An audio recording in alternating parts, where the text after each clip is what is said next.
শক্তি আমাদের আটকাতে পারে না। তা তখন আমি একটা শাড়ি নিয়েছিলাম কেষ্টপুর মার্কেট থেকে।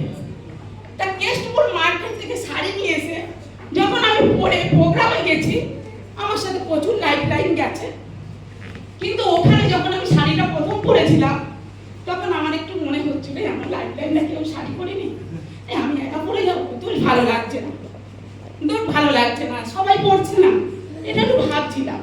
কিন্তু এখন তো বুঝতে পারি আজকে নিজে পরিবর্তন হয়েছিলাম, তার জন্য আজকে কত মানুষকে পরিবর্তন হয়েছে।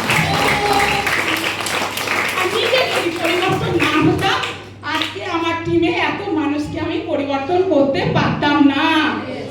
ওই জন্য সবাইকে আমি অনুরোধ করব, রিকোয়েস্ট করব, যেখানেই হলে আজকে যতটুকু বুঝতে পেরেছি খুব সৌভাগ্যবান আমরা। তার কারণ একটাই যে আমরা বাংলায় প্রোগ্রাম পেয়েছি।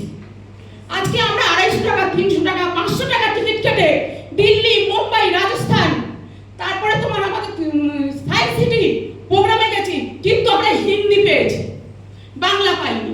অনেক কথা বুঝেছি, অনেক কথা কিন্তু বুঝিনি।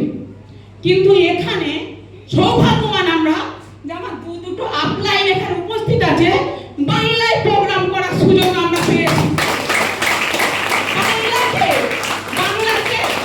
বাংলায় যদি সফলতা নিতে হয়, বাংলায় যদি আজকে আমরা নতুন ভারত নির্মাণ করব, বাংলায় যদি না জাগে কোনোদিন নতুন ভারত নির্মাণ হবে না।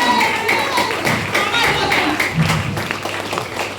আমি বিবেকানন্দের কথা, বাংলা যদি না জাগে, নারী শক্তি যদি না জাগে, কোনোদিন সফলতা আসতে পারে না। ওই জন্য নারীকে বলা হয় দশভুজা। আজকে নারীরা কোনো দিকে পিছিয়ে নেই।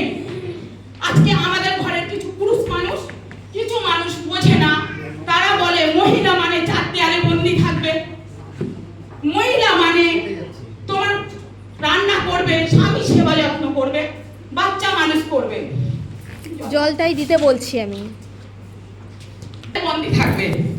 আচ্ছা, এটা কি সঠিক? আমি আপনাদের কাছে উত্তর চাইবো। আজকে আমি শুধু একা কথা বলবো না, অন্যদিন কিন্তু আমি একা কথা বলি। আজকে এটাই বলবো যে বাংলা যদি জাগাতে হয়, তা নারীদের, নারী শক্তি জাগানো দরকার আছে, হ্যাঁ কি না?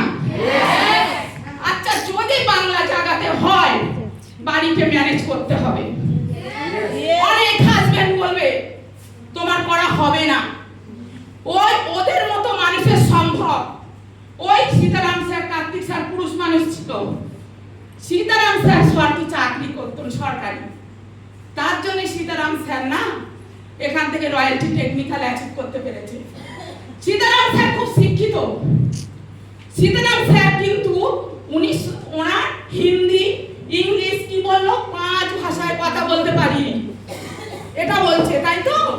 কিন্তু এই জায়গাটায় আমি বলছি আমি কোনো ভাষায় কথা বলতে পারি না, বাংলাটাও ঠিকঠাক অনেক সময় উচ্চারণ করতে পারি না, কিন্তু তারপরেও তো টেকনিক্যাল পেয়েছি।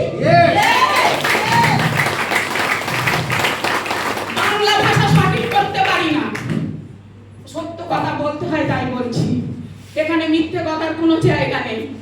দুটো আপলাইন সঙ্গে আছে না, পুরো একদম আমার সঙ্গে না চুম্বকের মতো লেগেছিল, যেটারে বলা হয় চুম্বক। ওই জন্য আমি বলি অনেককে যে চুম্বক হয়ে যাও লোহাকে আকর্ষণ করতে পারবে, এই কারণেই আমি বলি।